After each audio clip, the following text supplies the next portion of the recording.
Gobierno Nacional prepara nueva ley económica urgente y será enviada a la Asamblea Nacional en las próximas horas. Se cerró el debate al interior del Pleno de la Asamblea Nacional sobre el proyecto de reformas al Código de la Democracia. Se prevé que para la siguiente semana se convoque a sesión para su votación. Legislativo conmemorará 30 años de la Convención de los Derechos del Niño en Ecuador. Luego de 46 años de vigencia, proyecto de ley de pesca será debatida este jueves en el Pleno de la Asamblea Nacional. Asamblea Nacional realiza el primer concurso universitario de oratoria parlamentaria. Los medios legislativos presentan TVL Noticias Emisión Estelar con Belkis Sánchez. Saludos amigos y bienvenidos a la emisión estelar de TVL Noticias en este martes 19 de noviembre del 2019. Como siempre, la bienvenida a quienes nos sintonizan a través de la señal de los medios legislativos, la televisión legislativa del Ecuador, la radio de la Asamblea Nacional y también a quienes nos siguen por internet por tvl.asambleanacional.gov.es y por Facebook Live. Enseguida la información.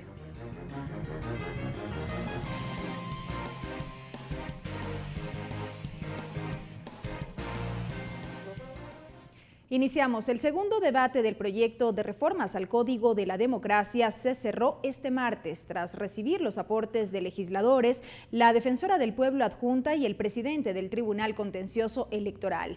La votación de esta propuesta se prevé para la próxima semana.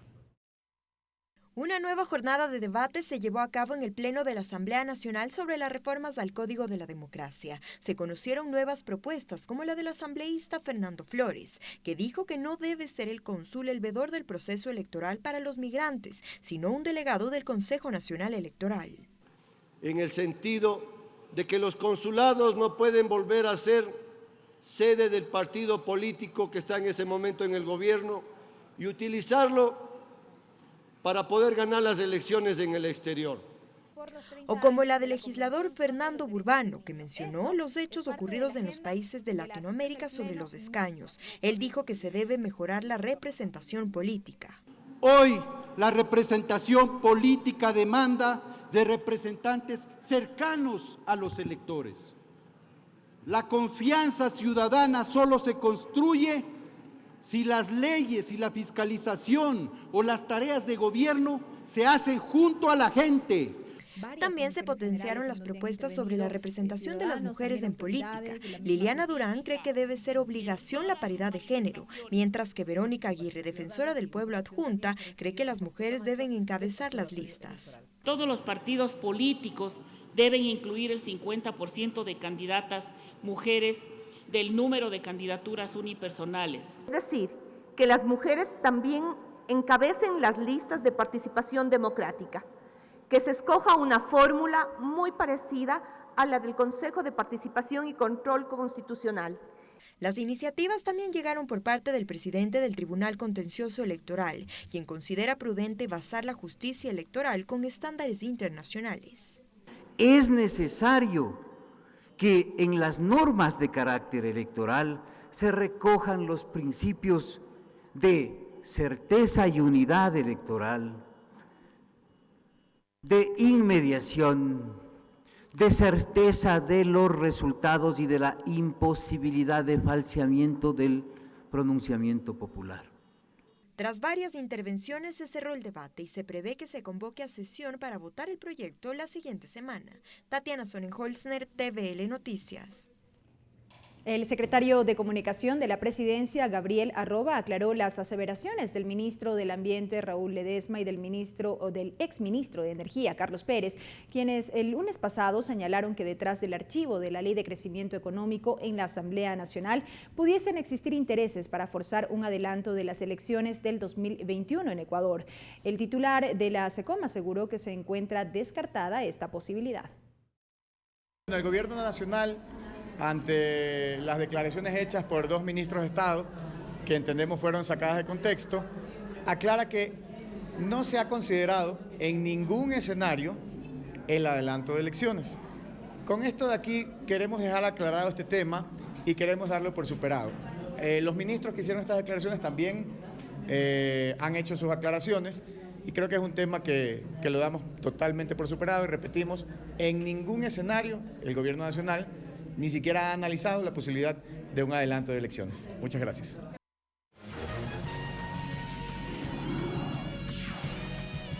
Entrevista. Bien amigos, es momento de nuestro segmento de entrevistas y lo revisábamos en una nota precedente. Quedó cerrado este martes ya el segundo y definitivo debate del proyecto de reformas al Código de la Democracia. La discusión se produjo en al menos 6 jornadas cuando esta arrancó en el 2018 y han existido más de 70 intervenciones tal y como lo anunciaran precisamente las autoridades al término de la sesión que se llevó a cabo este martes. Ha habido una serie de aportes, cuestionamientos también a varios aspectos de este proyecto de reformas al Código de la Democracia y sobre esto vamos a hablar con el asambleísta Henry Moreno. Henry Moreno, abogado, asambleísta por la provincia de Pastaza por el movimiento Creo, integrante de la Comisión de la Biodiversidad y Recursos Naturales. Asambleísta Moreno, bienvenido a TVL Noticias, qué gusto que esté aquí con nosotros. Buenas tardes, gracias por la invitación. ¿Qué nos ha dejado hasta ahora este debate de las reformas al Código de la Democracia? Bueno, yo creo que evidencia en realidad que el sistema electoral, que el proceso electoral que se deviene del Código de la Democracia tiene ciertas falencias. Lo ha reconocido la misma presidenta del CNE, al hablar de inconsistencias en el tema de los últimos procesos electorales. Por eso nosotros creemos que hay que implantar 3 ejes en esta reforma. Yo creo, lucha contra la corrupción desde el Código de la Democracia, el otro que se garantice también el respeto a la voluntad popular ejercida en las urnas y también una mayor inclusión de sectores sociales importantes como sería el sector femenino, para darle mayores, creo yo, prerrogativas y que puedan participar de manera plena en los procesos electorales. Bien, y ya vamos a desglosar precisamente cada uno de estos ejes que entendemos fue parte de la propuesta que usted presentó durante el debate en el Pleno de la Asamblea Nacional. Se ha dicho, sí, se ha hablado de la importancia de transparentar los procesos, que se han identificado una serie de inconsistencias, sobre todo en los últimos comicios y demás, pero también es cierto que de cara a un proceso electoral se tramitan precisamente reformas a la ley electoral. Uno de los temas de debate comúnmente suele ser el método a aplicar para la adjudicación de los escaños, en este caso, entre otros temas. Esto también se evidencia ahora cuando la discusión está en la Asamblea Nacional. Sí, yo creo, más allá de la reforma mismo, hay que entender que la democracia es el ejercicio del poder del pueblo para el pueblo y que sus representantes, los legítimos representantes, tienen que estar en los espacios de poder del Estado. Por eso es importante garantizar que la voluntad soberana sea la que se consigne en las urnas. Y ahí hay elementos que tienen que ser corregidos, creo yo, por el Consejo Nacional Electoral. Primeramente, por la Asamblea y luego para que lo aplique el Consejo Electoral. El método, un método que en realidad garantice que la voluntad soberana sea la que esté impregnada en los espacios de poder. ¿Qué es lo que sucedió en el Azuay, por ejemplo? En un proceso electoral. Un movimiento político, más allá del nombre, con el 50% de los votos ganó todos los escaños que tenía esa provincia. Eso no es una verdadera representación. Ahí tenemos que hacer nosotros, creo que una corrección con el método de Home, que dicho sea de paso ya fue declarado inconstitucional.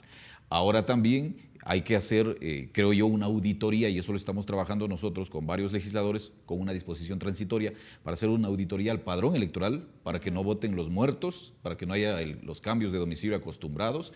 También el registro electoral para saber a qué tendencia política estamos afiliados, y también que se haga una auditoría y una transparentación de lo que significaría el sistema informático que maneja el CNE, porque hemos visto nosotros los últimos acontecimientos democráticos que han pasado. Han habido apagones y luego existen quejas de que no se ha garantizado la voluntad popular. Y de ahí la insistencia, por ejemplo, en la publicación casi inmediata de los resultados en cuanto a la transparencia que tanto se promulga. Lo que sucede en otros países yo creo que es una alerta para lo que podría suceder en el Ecuador. Lo que sucede en Bolivia, sí, ha sido la OEA la que ha declarado que el sistema que el proceso electoral ha sido turbio y el pueblo se ha levantado y tenemos a alguien que el día de hoy está huido, un presidente que está huido. Eso puede pasar en el Ecuador si el día de mañana permitimos que se vuelvan a repetir los errores suscitados en el pasado. El tema del apagón electoral, del apagón de informático, como quiera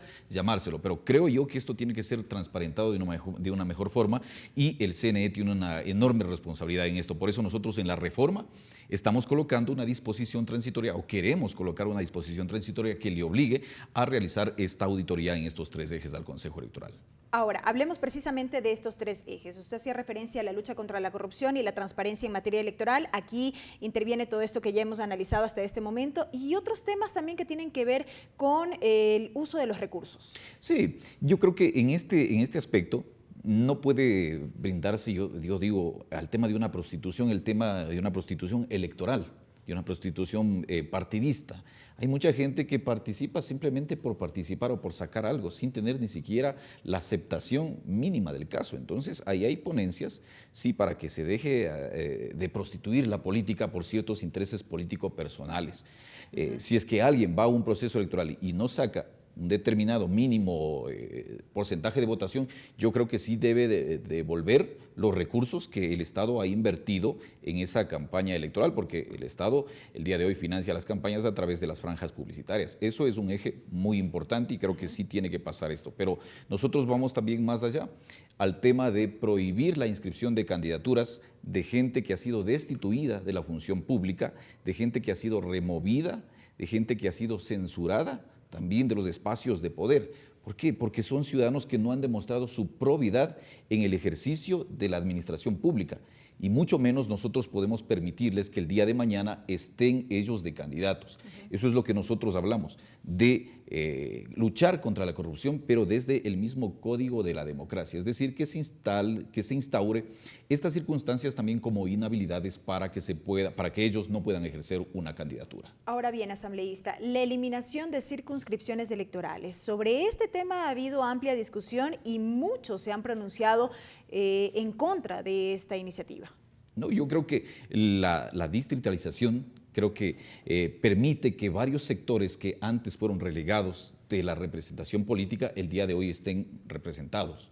En provincias grandes se ve que existe distritalización en el tema del sector rural, de ciertas poblaciones. A mí me parece que eso significa una garantía para que los ciudadanos estén bien representados. Nuestra ponencia propia es que eso se mantenga. Que se fortalezca, se dijo inclusive. Que se fortalezca, que se mejore. Se amplíe. Claro, y que se amplíe. Porque yo digo esto, si tenemos en un distrito, sí, a un asambleísta que salió de ahí, ese distrito puede reclamarle, puede exigirle cuentas a quien fue electo por aquella circunscripción territorial, pero si tenemos de una provincia que van a elegirse 10 asambleístas y que ahí más prevalece el tema de la área urbana, de la ciudad, de la capital, donde está la mayor concentración de votación, entonces ni siquiera existe una forma, inclusive, de hacer, digamos, una auditoría de qué es lo que ha hecho el asambleísta en representación de esa jurisdicción. Yo creo que hay que fortalecer el tema de la distritalización. De otro lado, usted hacía referencia a una mayor inclusión de determinados sectores en los procesos electorales y de allí este llamado recurrente a consolidar la paridad de género, enfrentar la violencia política. Esto ha sido también parte de la discusión. ¿Cómo se entiende que hoy en día todavía seguimos debatiendo estos temas? La participación política de la mujer, por ejemplo. Bueno, nosotros hemos observado últimamente que por más inclusión que se dice que se ha dictado en el Código de la Democracia, en otras leyes acerca de... Que ha habido avances en la misma Constitución de la República y otras normas. Que se habla de la participación de la mujer, que es un derecho, sí, es un derecho y nosotros tenemos que perfeccionar el sistema, pero vemos hasta el momento que en el ámbito de las candidaturas presidenciales solamente es un caballero y otro caballero, un caballero y otro caballero. ¿Por qué? Porque la norma no exige en ese caso que exista una alternabilidad. Pero también ahí es un tema de corresponsabilidad al interior de las organizaciones políticas. Pero estamos viendo que en esa corresponsabilidad ha habido una irresponsabilidad, sí, con la mujer, sí, porque es un derecho propio. Entonces, si el candidato, que digamos a la presidencia es hombre, tendría que ser una mujer la que vaya a la vicepresidencia. Pero eso no está instaurado en la norma y nosotros creemos que sí tiene que... Sí, es discrecional y nosotros creemos que sí tiene que ir instaurado de esa manera. O si también es candidata a presidenta de la República, que el candidato a vicepresidente sea un caballero. Pero yo creo que de esa forma hemos visto nosotros que se han ido construyendo de una mejor forma otras sociedades cuando se instauran este tipo de normas. Así es que creo yo que es imperativo que la mujer siga ganando más mayores espacios en una sociedad que hay que reconocer lo que es una sociedad muy machista como la sociedad ecuatoriana, pero también creo yo que la mujer tiene que arriesgarse, ¿sí? Hay veces que de pronto por el miedo a participar en una tendencia política, en una lid política, una campaña que termina siendo bastante dura, tal vez existe esa inhibición de participar, pero yo creo que este es un hecho de corresponsabilidad en el cual la Asamblea Nacional sí tiene que instaurar aquello. ¿La violencia política? Bueno, la violencia política sí se da en contra no solamente de las mujeres, sino de determinados sectores, digamos, de la sociedad, como por ejemplo podrían ser los grupos LGBTI también, que si alguien le ve en la papeleta electoral o que si está participando en la política existe ya una actitud violenta, de discriminación. Yo creo que eso también tiene que ser inclusive sancionado con norma desde el Código de la Democracia para que un proceso electoral se lleve a cabo en el margen, creo yo, del respeto y del debate. Y hablando del debate, algo que nosotros también estamos peleando es que el debate sea obligatorio. Sobre todo cuando hablamos de candidaturas para la presidencia de la República, entre candidatos presidenciales. Para todos los candidatos. Yo creo que para todos los candidatos el debate tiene que ser obligatorio. El día de hoy no lo es. Tenemos a alguien que está gobernando este país y que jamás asistió a un debate. Teníamos otros presidentes que por el hecho de ser presidentes decían que no podían estar al nivel de los debatientes porque eran simplemente candidatos, ¿no? Yo creo que el candidato tiene que debatir. Como una forma de transparentar los planes de gobierno y lo que están ofreciendo a los ciudadanos. Efectivamente, pero también como una forma de conocer cuál es la real capacidad que tiene pues, el candidato. Hay veces que hay candidatos que ni siquiera saben hablar, les hacen una pregunta, ni siquiera saben contestar y no van al debate, pero utilizan otras herramientas para ganar la contienda electoral, es decir, ponen mayores dádivas, artistas internacionales, ponen otro tipo de circunstancias y ganan una elección con aquellas estrategias y no con la estrategia principal que creo yo debería tener un candidato, que tiene que ser la capacidad para debatir, para identificar los problemas, pero también para decir las soluciones que pretendemos nosotros en el ejercicio de cargo instaurar. Para finalizar, asambleísta, ya lo hemos dicho, el debate se ha cerrado, se ha solicitado un plazo, al menos hasta la próxima semana, para poder sistematizar todos estos aportes, de pulir el informe para la votación correspondiente, que se esperaría sería precisamente la próxima semana. ¿Expectativas? Bueno, nosotros lo que esperamos de parte de la presidenta de la comisión, y ha habido, y yo creo que en eso hay que reconocer, ha habido esa ponencia de decir que todos los asambleístas podamos concurrir a la comisión y ver si es que de pronto nuestras observaciones van a ser incluidas. Yo creo que eso es importante porque tenemos en las manos el tema del destino de un país. No hay que desconocer que el Código de la Democracia y un proceso electoral lo que hace es instaurar el proceso para la designación de los nuevos gobernantes. Y si no tenemos un buen Código de la Democracia, obviamente, pues no los vamos a tener a esos gobernantes, a los mejores hombres y mujeres dirigiendo los destinos de la patria. Así es que creo yo que ojalá la presidenta de la comisión y la comisión hagan el trabajo que se merece el pueblo ecuatoriano para lograr nosotros, el momento de la votación, hacer la mejor decisión para los ciudadanos. ¿Habría el acuerdo suficiente, los consensos necesarios?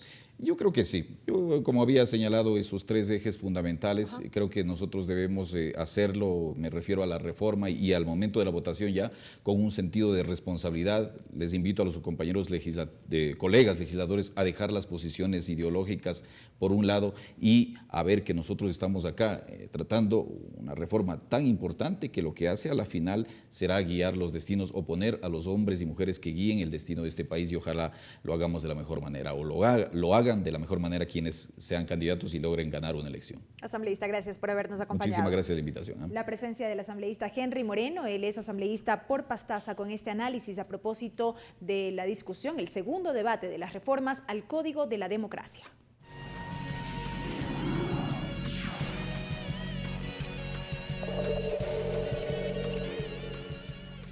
Y seguimos con más información, amigos. El Gobierno Nacional prepara el envío de un nuevo proyecto de ley económico urgente para las próximas horas. El ministro de Finanzas, Richard Martínez, anunció en esta jornada que el texto llegaría al Parlamento este miércoles.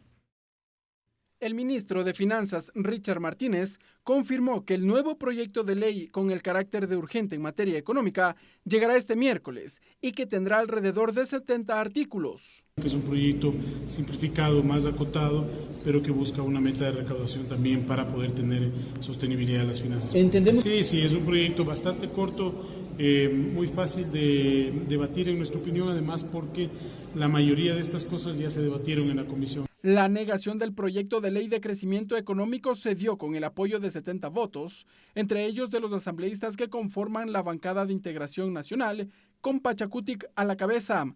La subcoordinadora nacional del denominado brazo político de la CONAIE, Cecilia Velázquez, explicó que el Ejecutivo está en la obligación de entregar un nuevo proyecto de ley autónomo.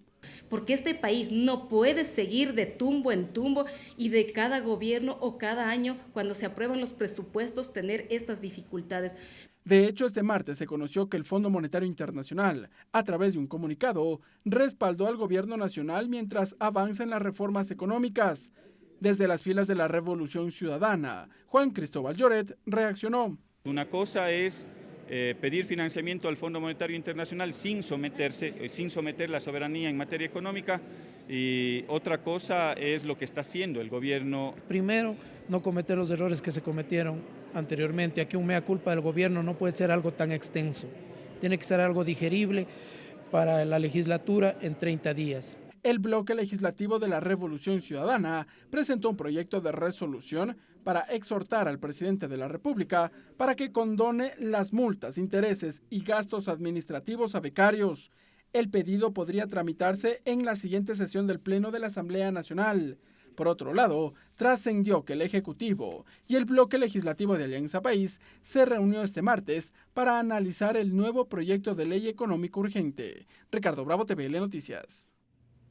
La Comisión de Desarrollo Económico avanza con el tratamiento y análisis de la proforma presupuestaria para el 2020. En esta ocasión, la mesa recibió a representantes de jubilados y de la educación superior.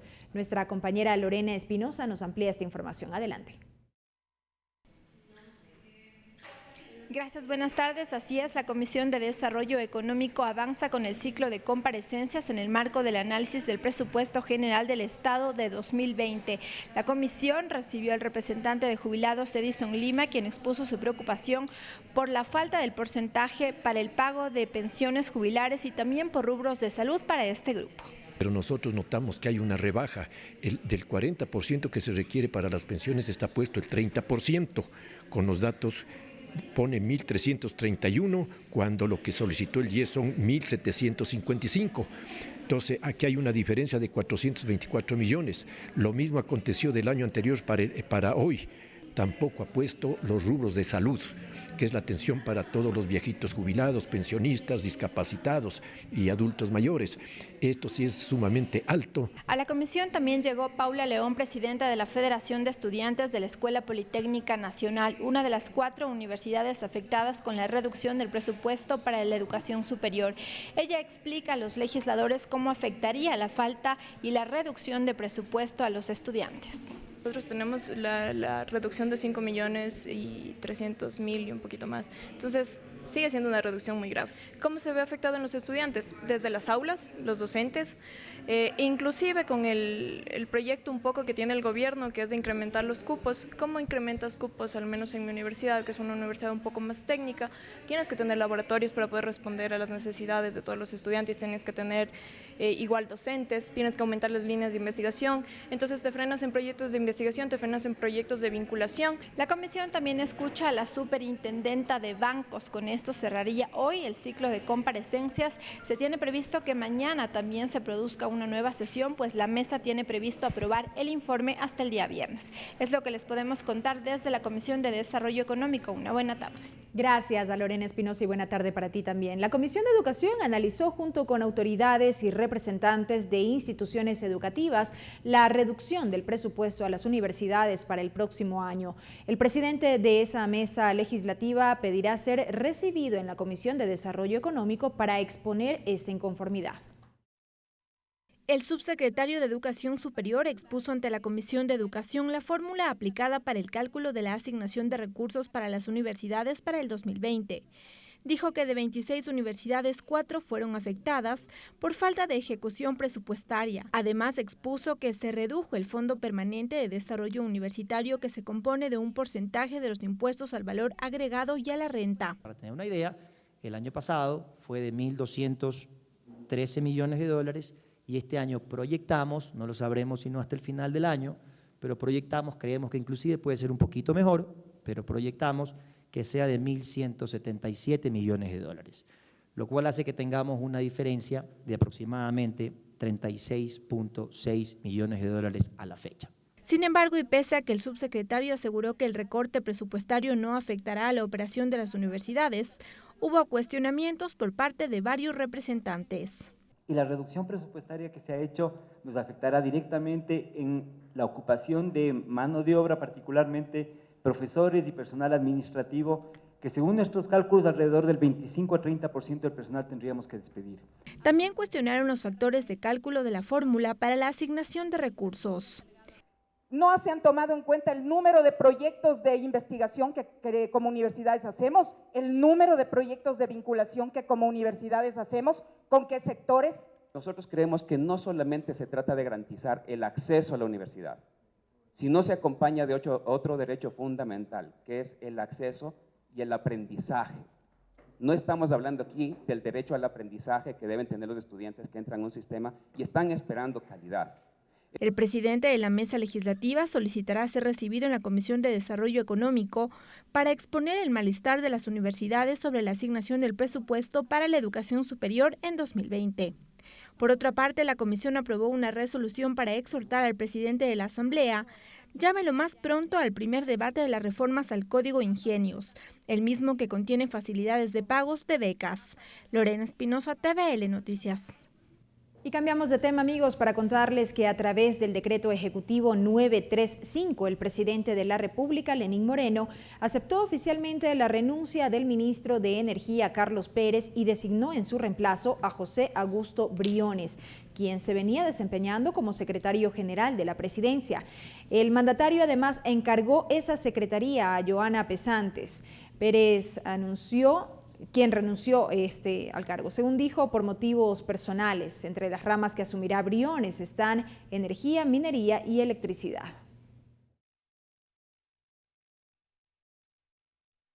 Vamos de inmediato con nuestro compañero César Guanolema y la interpretación al quichua.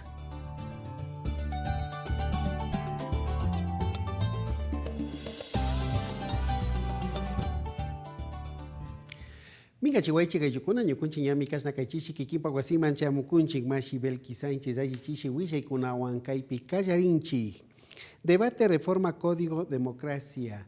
Kunan kaywanra puncha imami kaymamayakta tandanaku yukupi tukuyapukuna shukhatun rimanakuita ñawpanman aparkakuna kaypimi kasna kay código de la democracia kamachi musukyachina kilka imata ishkayniki rimanakuypi ña pactarishpa arinishpa kaypi puchukarka kay rimanakuy imata. Shinallati kaymanmi imashinalla kay hatun kamachi rurarinapak yuyaykuna imata chaskishkanchi shinapash kay shamuk punchakuna imami yastawan tandachishpa shuk kilkata charishun nirkami. Shinapash chay kilka charishka kipa imami ña kasna tukuyapukuna kasna arininapak mananinapak kayachishka kanga nishpami willachirkakuna. Secretario de Comunicación Presidencia, Shinallati kay hatun ñukunchik llaqta push llaqta katij kilka kamayu Gabriel @ imami kasna kay punlla imaka shuk hatun willachi imata charishka kan. Kay ley de crecimiento económico kamachita kayajik punjakuna kasna kay mamayakta tandanaku yuku imapi mana arinishkawan kasna chimbapura ikuna ima rikurishka nishpami kaypika willachirka shinapas chay chimbapura ikuna imaka kasna llakta pushak imata kutimpas mushukta akllana imata yuya imaka mana charinchu mana tiyanchu nishpami kaypika willachishka karka. Nueva ley urgente, shinayati kasna kay mamayakta tapushak, hatun apug imami kay shamuk pachakuna imapi, kutin mushu kay ley económico urgente kamachi rurana pakilka imata chayachishun nishpami willachishka kuna. Shinapas kay kilka imaka, kaya punja, kaya chijay punja imapagmi, kay mamayakta tandanakuy ukuman chayamuna shina rikurin, chaytami ñukunchika kay pishoyakunchi nishpami, kasna kay hatun tandanakuy tapusha kuna imaka willachishka karka. Informe trámite pro forma. Kay desarrollo económico mingarishka uku imapimi astawan llankashpa katikunkuna kay kutin imaka kasna kay shamuwata ishki waranga ishkichunga watapi kasna llankanapak butsurishka kulki rikuchik fanga imatami kay pika kasna riksichikunkuna. Shinallati kasna astawan kay kutin imaka imashina kay ñukunchik kay Ecuador llaktapi kasna sumak yachana wasikuna imapak kulki llankanapak ashayashka chaytami kaypika rimanakurka kuna. Shinallati kasna kay yachaku manta lluksishpa samaku runakuna imapak chay samana kulki imapish ashayashki shinami rikurin nishpami kaypika kasna chimbapuray rimanakuykuna ñawpakman katikun. Debate reforma código democracia chaytañami shukta willaypi charinchi shinallati comisión educación kasna kay hatun rimanakuy imapimi astawan ñawpakman apakunkuna kay kutin imaka kasna kay hatun yachana tapushak runakuna imami kay kutinka kay desarrollo económico mingarishka ukuman ñukunchika chayamushun nin imapak kaypimi kasna kay sumak yachana wasikunapak kulkikuna imata imashina ashayachishkata rimanakushun nishpami willachishkakuna. Nuevo ministro de Energía, shinallati kasna kay llakta pushak Lenín Moreno runa apug imami kay punja ima kaña riksichishka Carlos Pérez, payka kay ministro de Energía hatun tandanakuy tapushak mikarka, paymi kasna llankanamanta anchurishpa mañayta churashka karka. Chaytaka arininchikminik, shinapash paypak randi imaka José Augusto Briones runa imatami kasna kaypi shutichishpa sakinchi nishpami willachirka kuna. Hasta aquí la interpretación en el quichua.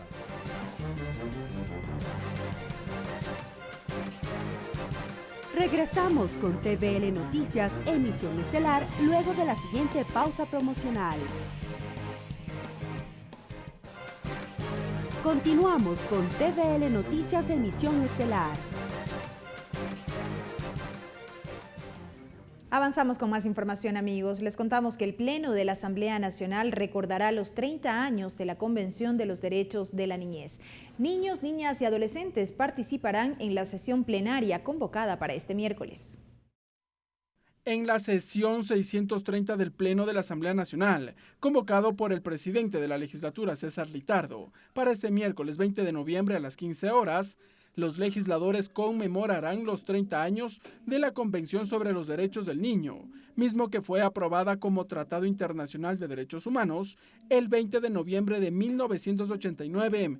Así lo informó la presidenta de la Comisión Ocasional para atender temas de niñez, Encarnación Ducci. Que inmediatamente nuestro país fue uno de los primeros en América Latina en ratificar esta Convención sobre Derechos del Niño. Para la sesión se prevé que el himno nacional de la República del Ecuador lo interprete la Orquesta Sinfónica Infanto Juvenil de Guaranda, la que seguidamente será reconocida con la condecoración Dr. Vicente Rocafuerte al Mérito Cultural.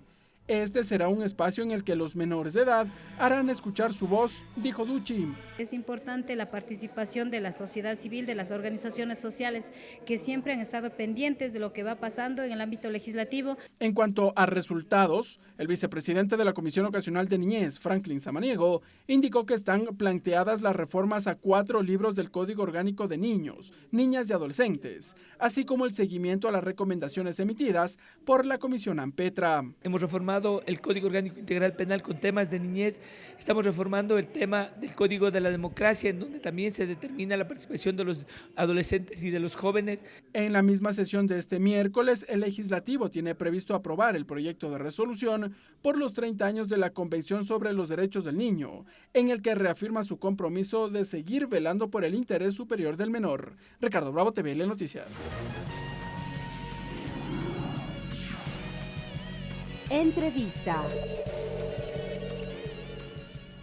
Y en efecto, tal y como lo revisábamos en este reportaje, los derechos de los niños fueron acordados hace 30 años por los Estados miembros de las Naciones Unidas en la denominada Convención sobre los Derechos del Niño en 1989. Este será un tema precisamente reconocido en la sesión plenaria de este miércoles, sesión número 630, para lo cual se han planificado varias actividades. Sobre esto y más vamos a dialogar en nuestro segmento de entrevistas con la asambleísta Encarnación Ducci. Encarnación Ducci, asambleísta por la provincia de Cañar por el movimiento político Pachacutic, integrante de la Comisión de Soberanía, Integración, Relaciones Internacionales y Seguridad Integral, presidenta de la Comisión Ocasional de Niñez. Asambleísta Ducci, bienvenida a TVL Noticias. Muchas gracias, muy buenas noches. 30 años de la Convención de los Derechos del Niño. Usted decía en el reportaje que revisábamos hace poco que nuestro país fue uno de los primeros países en América Latina en ratificar este instrumento internacional.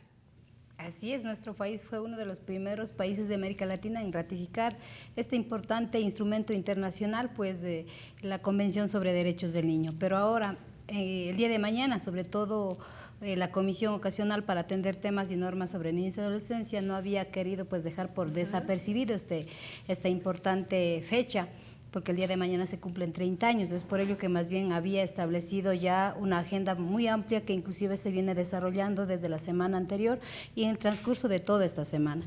El día de ayer y el día de hoy pues se tuvo un importante evento en la Universidad de Cuenca conjuntamente con UNICEF, la prefectura de la provincia de la Azuay, en el que se pudo pues contar con la participación de los representantes de los consejos cantonales de protección de derechos, de los miembros de las juntas cantonales de protección de derechos. Estaban alrededor de 400 participantes a nivel nacional, en donde se pudo debatir especialmente la problemática y de qué manera se tiene que dejar establecido en el actual Código de la Niñez y Adolescencia este sistema especializado de protección integral de la niñez y adolescencia, que para decir también de forma general, inclusive existe una recomendación del Comité sobre Derechos del Niño de que a través de reformas legislativas el Ecuador tiene que adoptar un sistema especializado de protección a la niñez y adolescencia. Dentro de este sistema, pues que exista un ente rector para que coordine, articule este sistema de protección integral a niños, niñas y adolescentes de nuestro país. Y es precisamente lo que se está considerando en el análisis de estas reformas al Código Orgánico de la Niñez y Adolescencia. Precisamente son esas los temas que han sido debatidos, inclusive a través de convenios que se había realizado la Asamblea Nacional, el MIES y la Universidad Central, a través de consultores especializados en estos temas y que además tienen una trayectoria muy amplia trabajando con niñez y adolescencia. Muchos de ellos habían estado participando dinámicamente al momento que se elaboró y se aprobó el Código de la Niñez y Adolescencia en el año 2003. Tenemos un especialista que está trabajando dentro de la propuesta del sistema de protección integral a la niñez y adolescencia a través de la ayuda y sobre todo el apoyo del colectivo Compromiso por la Niñez, donde están importantes organizaciones de la sociedad civil y ONGs también. Los niños evidentemente tienen derechos. Usted hacía referencia que, sin embargo, enfrentan una serie de problemáticas. ¿Cuáles son estas y qué es lo que hoy en día imposibilita hacer efectivo el cumplimiento de los derechos que este grupo tiene? Así es. A ver, hay que hacer una evaluación, qué es lo que ha pasado en estos 30 años. Yo creo que en estos 30 años sí se ha avanzado muchísimo, sobre todo porque al niño, niña y adolescente ya no se considera, al menos en el ámbito legislativo, en el ámbito normativo, como un objeto de derecho, sino más bien como un sujeto activo de la sociedad y que además de eso pues establecen muchos principios importantes, aquellos principios que sí requerimos analizar a profundidad. ¿Qué mismo significa el interés superior del niño? ¿Qué significa la prioridad absoluta absoluta y sobre todo cómo las políticas públicas tienen que ser implementadas para garantizar estos principios. Hay principios importantes, el tema del principio de participación yo creo que es un asunto importante que hay que seguir tratando, sobre todo si es que estamos diciendo que los niños, niñas y adolescentes son sujetos, por lo tanto, la participación tiene que ser más directa, más dinámica. ¿En qué ámbitos, por ejemplo? ¿Cómo se evidenciaría? La participación tiene que evidenciarse en todos los espacios, comenzando desde el núcleo familiar, en el barrio, en la comunidad, en las instituciones educativas, y así pues se va escalando poco a poco de acuerdo a cómo se vaya desarrollando también el niño, la niña y adolescente en su aspecto físico, en su aspecto emocional inclusive. Es por ello que para el día de mañana inclusive habíamos también planificado y está previsto la presencia de niños, niñas y adolescentes de nuestro país en el Pleno de la Asamblea Nacional. El día de ayer y hoy estaban trabajando esta participación, pues se está coordinando también con el Consejo Nacional para la Igualdad Intergeneracional a través de talleres y a través de metodologías adecuadas para que sean ellos directamente quienes tengan que opinar y quienes tengan que observar y sugerir a la Asamblea Nacional qué temas y de qué manera tenemos que acoger para de alguna manera tratar de garantizar los derechos. Que ustedes ya lo han podido escuchar y lo han podido recibir al interior de esta comisión ocasional que se creó precisamente para tratar temas y normas sobre niñez y adolescencia y que ya decíamos trabaja en las reformas al Código de la Niñez. ¿Para cuándo ya tendríamos esta iniciativa lista para su discusión en el Pleno? A ver, la participación de niños, niñas y adolescentes en este proceso de reforma ha sido importante, no como queríamos y como debería ser, porque la participación tendría que ser mucho más masiva, mucho más en territorio. Sin embargo, pues el tiempo es apremiante, pero nosotros hemos adoptado otros instrumentos de comunicación que han sido eficientes. Se ha hecho algunos concursos, por ejemplo, de dibujo a nivel nacional en el que se pudo recibir las opiniones a través de los dibujos y lo que pensaban los niños, las niñas y adolescentes sobre diversos temas. ¿Lo han sobre discutido al embarazo en interior de la adolescentes. comisión? Lo hemos discutido al interior de la comisión y se ha considerado también ya en las reformas. De la misma manera, a través del grupo parlamentario, pues se han establecido otros mecanismos a través de cartas que pudieron escribir ellos mismos. En ese sentido, tenemos insumos muy amplios de la participación directa de niños, niñas y adolescentes. Igual se ha trabajado a través de instituciones educativas. Por ejemplo, en la provincia de Cañar se tuvo una participación muy amplia a través de representantes de instituciones educativas en el que ellos pudieron pues decir también qué es lo que piensan y qué es lo que tendría que tener la reforma al Código de la Niñez y Adolescencia. ¿Hay nudos críticos, podríamos decir? Se puede decir y existen nudos críticos, sobre todo son nudos críticos que ya dependen de las decisiones políticas que tiene que tomar la Asamblea Nacional. ¿En temas, por ejemplo? En temas especialmente. En el Código del 2003 contábamos con un sistema nacional descentralizado de protección integral de niñas, niños y adolescentes.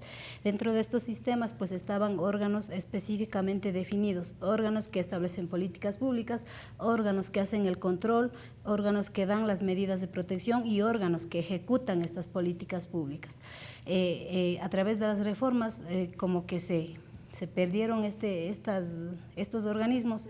Hoy mismo no existe un ente rector de este sistema de protección y esta es una observación que hace también el Comité de Derechos del Niño.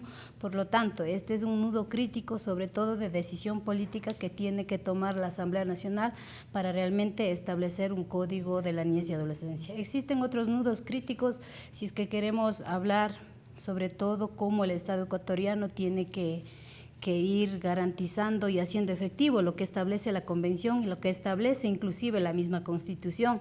La misma Constitución ya establece de que los niños, niñas y adolescentes tienen que tener prioridad absoluta, interés superior. También establecen, por ejemplo, de que dentro de los grupos de atención prioritaria que existen a nivel nacional y que están establecidos en el artículo 35 de la Constitución, en el artículo 46, por ejemplo, establece que los niños, niñas y adolescentes tienen mayor importancia en relación a los otros grupos de atención prioritarias, son prioritarios.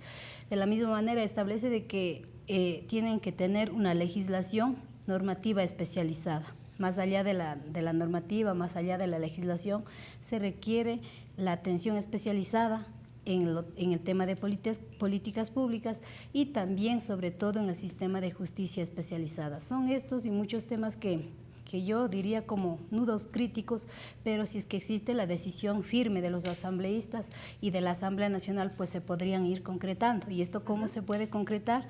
Yo y la comisión había propuesto de que a través de la reforma a la Ley Orgánica de la Función Legislativa se tiene que crear una comisión permanente para que pueda seguir haciendo el seguimiento y que todas las reformas y todas las leyes que se aprueben en la Asamblea Nacional tengan como eje transversal el tema de niños, niñas y adolescentes.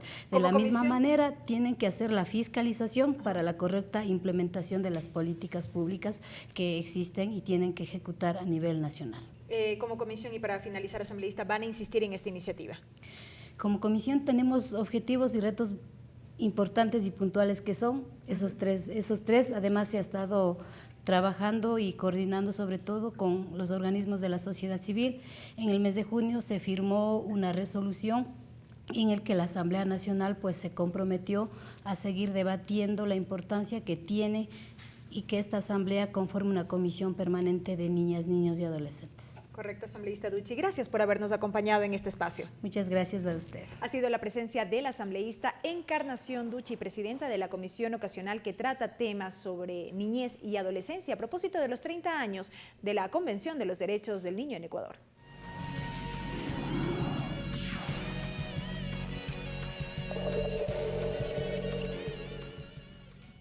Y en más noticias, amigos, les contamos que este jueves será el primer debate del proyecto de ley de acuicultura y pesca en el Pleno. En el informe preparado por la Comisión de Soberanía Alimentaria se incluyen aspectos como incentivos y regulaciones. Esta sesión está convocada para las 9 de la mañana. En Ecuador, la oferta exportable del sector de pesca y acuacultura con sus productos insignias, como son el camarón y atún en conserva, representan el segundo y tercer rubro más importante del total de las exportaciones no petroleras ecuatorianas.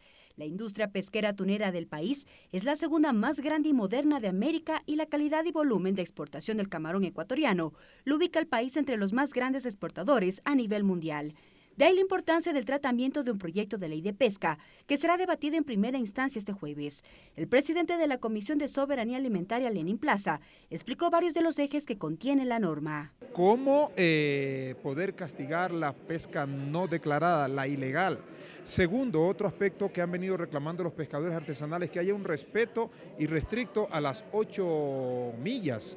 Y sobre todo a la primera milla para que se pueda de alguna manera vigilar que no se atente contra la pesca. La propuesta normativa también incluye un glosario de términos a fin de que se puedan definir claramente las actividades y categorizarlas. La integrante de la Mesa de Soberanía, Verónica Guevara, explica. Una preocupación muy grande que había para los recolectores, en este caso, que se encontraban categorizados o incluidos dentro de la pesca artesanal, que son los cangrejeros, los concheros. Hoy, dentro de este glosario que consta en la ley, está definida cuál es su actividad. Otra novedad de la propuesta es la especificación de la hipoteca acuícola. La legisladora Guevara detalló los beneficios. De quienes realizan la actividad acuícola no podían poner el lugar donde tienen la concesión, donde desempeñan su labor, no podían en este caso ponerla, hipotecarla para ellos poder acceder a créditos y mejorar sus actividades. La sanción de la OEA a Ecuador por inobservancia de la pesca ilegal en el país también fue otro eje tratado. Boris Estupiñán indicó que es necesario encaminar una ley que vaya acorde a preceptos internacionales. A que puedan tener una nueva ley, a que puedan estar regulados, a que más, sobre todo podamos defender a ese sector de pesca, podamos controlar esa pesca informal. Mariela Logroño, TVL Noticias. El 95% de la acuicultura ecuatoriana corresponde al cultivo de camarón, producción que genera alrededor de 261.000 plazas de empleo al año. De otro lado, cifras dan cuenta de que Ecuador es el segundo país exportador de atún en el mundo. Por estas razones, la Comisión de Soberanía Alimentaria de la Asamblea Nacional trabaja en el proyecto de reforma a la ley de pesca enfocada en potenciar este sector del país. Desde 1974 no se reformaba la ley en materia de acuicultura y pesca. Es obvio la necesidad, teniendo en cuenta los avances del país en el cultivo, la producción y la exportación de los productos del mar. También por la globalización y la implementación normativa a nivel mundial. Así lo expone el asambleísta Mauricio Proaño. Creo que en la actualidad ya son cambios fuertes, por ejemplo, el tema de la importancia que tiene la pesca artesanal, la importancia que tiene también ya la globalización en lo que son ventas de productos como el atún, como el camarón fuera, que tiene que actualizarse la norma para que poder dar agilidad a la gente que se dedica a estos negocios. Según el Viceministerio de Pesca, el 95% de la acuicultura ecuatoriana corresponde al cultivo de camarón, seguido por la tilapia, que ha crecido en los últimos 5 años. En nuestro país existen 225.000 hectáreas de espejo de agua destinados a la producción camaronera, actividad que genera 261.000 plazas de empleo. Ecuador es el segundo país exportador de atún en el mundo, razones por las que la Comisión de Soberanía Alimentaria de la Asamblea Nacional trabaja en el proyecto de reformas a esta ley y a criterio del legislador Carlos Berman se la debe tratar como se merece, brindando las garantías correspondientes. Recordemos que el Ecuador es el primer país productor de camarón en el mundo, el Ecuador es el segundo país productor de atún en el mundo. Esa importancia es una obligación nuestra. Una ley importante, pues como dice el asambleísta Lenin Plaza, sostiene el presupuesto general del Estado. Que los recursos que se generan a través de la pesca sostienen en gran medida el presupuesto general del Estado. Tal es así que la gerente del Banco Central augura que para el siguiente año el camarón, el atún y el pescado, que actualmente representan el 5% del Producto Interno Bruto, inserte mayor liquidez al Ecuador. Que vemos que va a estar dependiendo mucho la economía y gracias a la cual vamos a tener el desempeño en los próximos años, el camarón 9,9% y el atún 5,1%. Pensando en eso, la Comisión enfocó las reformas en promocionar una serie de mecanismos y herramientas de gestión basadas en derechos de toda la cadena productiva de este producto nacional, desde el pescador hasta la gran industria. Hoy estamos muy animados a que podamos construir, si no la mejor ley, una ley que se pueda acercar al deseo de los ecuatorianos, de que podamos responder ante un sector que le genera tantos recursos económicos al país. Debido a estos beneficios dados por las condiciones climáticas, la ubicación del país y la calidad registrada a nivel internacional, se ha desembocado en la pesca ilegal y el cultivo irrespetando el calendario de producción, hecho que generó una multa internacional que se prevé sea subsanada con el proyecto de ley y así garantizar el control y protección de este sector tan importante para el país. Tatiana Sonnenholzner, TVL Noticias. A puertas de estructurar el informe sobre el cumplimiento de la Ley de Desarrollo Fronterizo, el grupo parlamentario a cargo de este tema considera que además de las reformas a la normativa vigente, se requiere revisar otros cuerpos legales como el COTAD. El grupo parlamentario recibió este martes al viceministro de Trabajo. Las comparecencias al interior del Grupo Parlamentario Fronterizo, según su titular Silvia Salgado, permitió revelar hasta el momento el incumplimiento de la ley que aborda la realidad de las provincias fronterizas. A ello se suma el reglamento que a 1 año y medio de vigencia de la norma, recién hace un mes se puso en vigencia. Esto lo hizo previo a la intervención del Ministerio de Trabajo, a quien además consultó las acciones de este organismo. Sí, la pregunta es, si esto está en la ley, ¿qué posibilidades hay o cuáles son los problemas para la aplicación? Quisiéramos conocer eso, porque también estamos interesados en impulsar una reforma. También sabemos que, al menos para cumplir esto, se necesita de factibilidad económica. En el desarrollo de la sesión, el viceministro de Trabajo, Hugo Guana Patín, inició explicando uno de los nudos críticos que ya se va subsanando, como es la contratación preferente para las personas que viven en las zonas de frontera. En caso de que no se contrate por parte del sector empleador a personas de la localidad en las zonas de frontera, le podamos poner una multa que según el mandato constituyente 8 nos faculta que puede ser de 200 a 20 salarios básicos. Adelantó 3 programas en ejecución: programa de erradicación de trabajo infantil, empleo joven y primer empleo. Y nosotros asignamos, escogemos de todo el universo que tenemos de jóvenes que aplican para el subsidio en base a 9 criterios que son diversidad sexual, personas con discapacidad, autodefinición étnica de la zona. Durante su intervención se generaron varias dudas y críticas al accionar del Ministerio de Trabajo. La legisladora Salgado cuestionó que se sigan estableciendo criterios generalizados y no específicos para la frontera. Porque esto, ¿no es cierto?, es el desglose de la actividad del Ministerio en el país como política general. Así también hubo cuestionamientos de los asambleístas Rubén Bustamante y Freddy Alarcón. Las condiciones en toda la línea de frontera, lo que hemos visto hasta acá, las condiciones socioeconómicas, son realmente complejas. Y lo más grave de todo es que de lo que hemos visto y de la información que tenemos tiende a la baja. Y además nosotros en la región amazónica tenemos una ley amazónica que dice que hay que precautelar y hay que dar preferencia en el 70% de la mano de obra local y de los servicios. Ahora la mesa se dedicará a elaborar el correspondiente informe, dando así cumplimiento a la resolución del Pleno de la Asamblea. El grupo analiza la posibilidad de articular disposiciones al Código Orgánico de Organización Territorial, Autonomía y Descentralización COTAD con la Ley de Desarrollo Fronterizo y el Plan Anual de Inversiones dentro del Presupuesto General del Estado que prioriza recursos suficientes en favor de los cantones de frontera y sus parroquias. Mariela Logroño, TVL Noticias. Y en otro tema, este martes en el Salón José Mejía Lequerica del Legislativo se realizó el primer concurso interuniversitario y politécnico de oratoria. Jóvenes de diferentes universidades expresaron su sentir respecto del Parlamento a través de la declamación. El poder de la juventud en el Parlamento ecuatoriano fue el tema del primer concurso de oratoria realizado por la Asamblea Nacional, en el que participaron jóvenes estudiantes de distintas universidades del país. ¿Quieren los jóvenes? Los jóvenes queremos dos cosas. Queremos cambio porque no estamos satisfechos y queremos libertad. Mediante sus declamaciones, los jóvenes expresaban sus ideas, críticas al régimen y sus anhelos para su futuro. Pues los jóvenes debemos empoderarnos de la política formal del Estado como un requisito sine qua non para lograr que nuestras voces, nuestras propuestas y criterios sean escuchados aquí en el Pleno de la Asamblea. La palabra juventud, la frase ser joven, ha sido utilizada por sistemas políticos y por políticos solamente para decidir dentro de una oficina, como simples floreros. El evento contó con la presencia de autoridades y actores sociales, quienes felicitaron a los jóvenes por su desempeño y don de oratoria.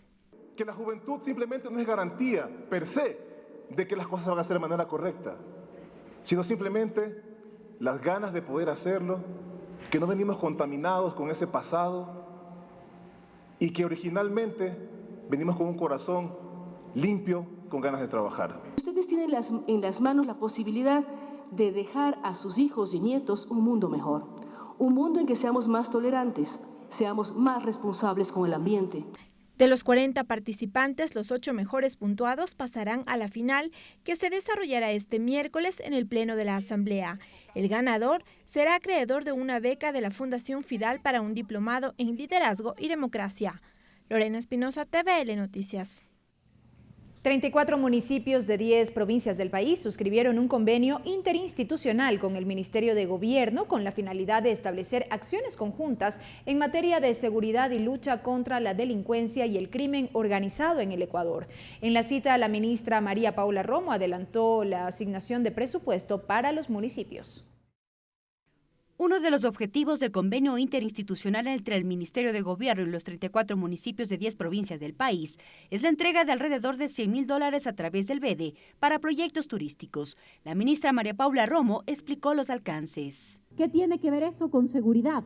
Tiene todo que ver con seguridad, porque si cada una de nuestras ciudades es una ciudad que fomenta, que desarrolla sus atractivos turísticos, va a tener una fuente adicional de empleo, de ocupación. Un segundo tema es la construcción de unidades de policías comunitarias y unidades de vigilancia comunitaria.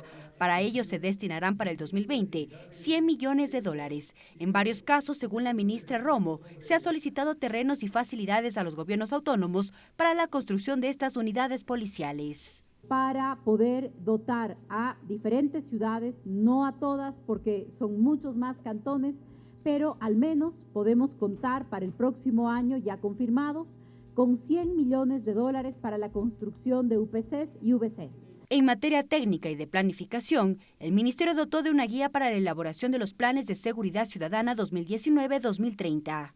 seguridad y convivencia pacífica, pero también una guía para que cada uno de los municipios, cada uno de los gobiernos seccionales pueda elaborar su plan. La asignación presupuestaria para proyectos en seguridad es una de las principales preocupaciones de los GAT que será resuelta.